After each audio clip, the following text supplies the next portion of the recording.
I'm going to raise awareness to get help for people who have lymphedema just like myself and get the surgeries and the cures that we need. Megan Barnard has lived with lymphedema, a rare condition which has caused her right leg to swell, for almost 10 years. After trying to hide her condition all this time, she finally feels able to show her leg in public, even posting pictures of herself in swimwear online. I've had a lot of people ask me about doing more modeling, and a lot of people with lymphedema who have reached out to me that have been, open about who they are and doing modeling, and I would love to do it more if it will raise awareness. After opening up, it's just taken this weight off my shoulders, and I just feel so much better about my life, and I feel happier. Today was the first time I've seen Megan's leg, and I just was extremely proud of her. First of all, today was the first time I've seen Megan in a dress.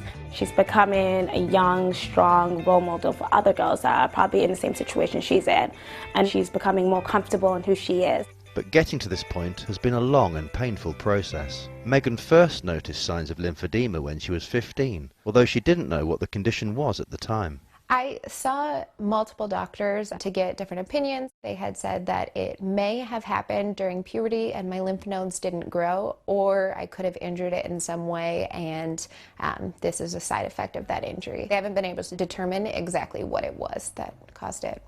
This problem with her lymph nodes means that her leg can store up to 3 litres of excess fluid, and for Megan, the diagnosis was devastating. It felt like my life had ended at 15. I thought that I would never be able to do anything. I was extremely depressed. I would come home from school every day and cry and ask, why me?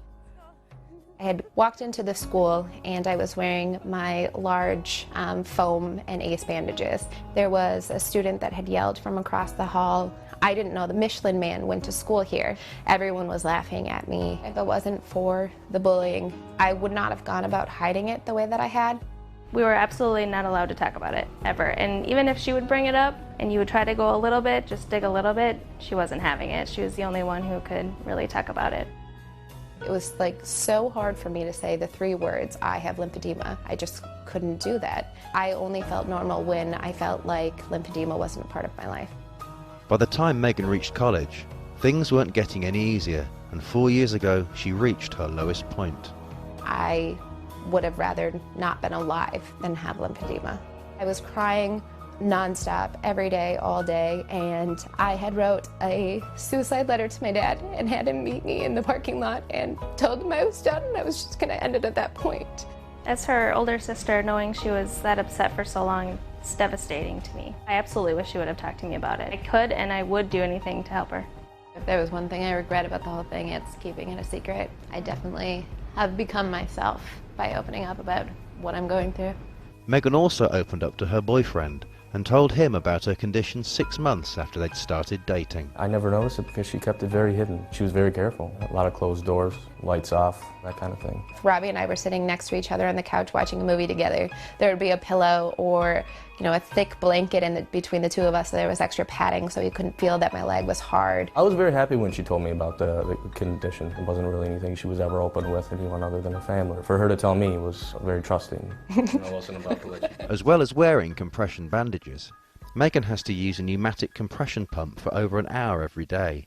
Insurance won't pay for surgery as it's deemed cosmetic, so Megan is trying to raise the $44,000 to pay for the surgery herself. There are numerous doctors that perform surgery for lymphedema patients and they are cured. They have 0 signs or symptoms of lymphedema after the surgery and they are free to live their normal life. There are other patients who undergo the surgery and the outcome isn't that great for them and they still have lymphedema. In some situations it gets worse. To me, I look at surgery as being a cure. I look at it as it's a cure that's sitting right in front of me and it can change my life, but because I don't have the money or the insurance that will cover it, I can't have that. Although I may be one of the people where it gets worse, I still want it more than anything. But while she waits for surgery, at least now Megan has come to terms with her condition. I feel like I'm working my way towards finding my place in the world. For the first time, I feel like I'm finally getting closer to it. I'm going back to school and I'm working full time and I'm open about my life and I'm working really hard to try and raise awareness about lymphedema.